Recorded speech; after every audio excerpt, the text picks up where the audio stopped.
ప్రజావాణికి అధికారులు సకాలంలో హాజరు కావాలని, వచ్చే 2 వారాల్లోగా పెండింగ్లో ఉన్న అర్జీలపై సత్వర చర్యలు తీసుకోవాలని, నివేదికలు సమర్పించాలని జిల్లా కలెక్టర్ రాహుల్ రాజ్ ఆదేశించారు. కలెక్టరేట్ సమావేశ మందిరంలో ప్రజావాణిలో వివిధ ప్రాంతాల నుండి వచ్చిన ప్రజల నుండి పలు సమస్యలపై అర్జీలు స్వీకరించారు. ముందస్తు అనుమతితో హెడ్ క్వార్టర్ను వదిలి వెళ్లాలని, ప్రజావాణికి ద్వితీయ శ్రేణి అధికారులను పంపించాలని సూచించారు. ప్రజావాణికి హాజరయ్యే సమయంలో ఆ శాఖకు ద్వారా వచ్చిన దరఖాస్తులు, వాటి పరిష్కారాలకు సంబంధించిన వివరాలతో హాజరు కావాలన్నారు.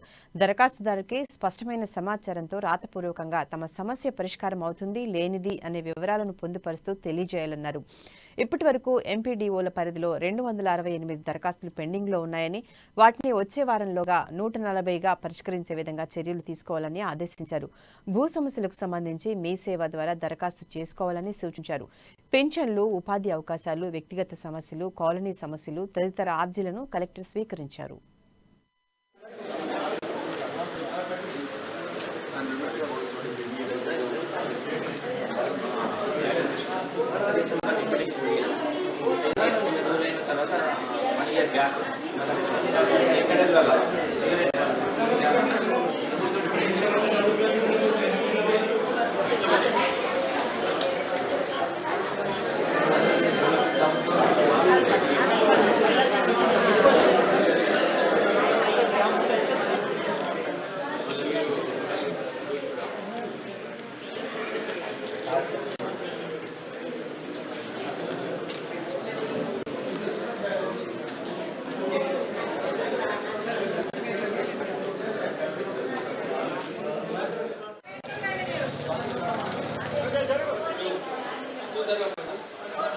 అప్పుడు టీడీపీ ఎమ్మెల్యేగా మన ప్రస్తుత ఎమ్మెల్యే గారు 4 సార్లు గెలిచింది సార్.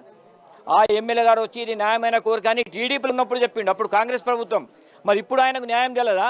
న్యాయం గల్లబడతలేదా? న్యాయంగా ఇవ్వాలన్నప్పుడు ఆయన దగ్గర నుండి కలెక్టర్తో ఇప్పించాలి.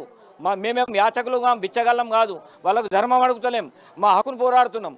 తెల్ల దొరలకే భయపడలేదు సార్, మా దొరలకు మేమెందుకు భయపడతాం?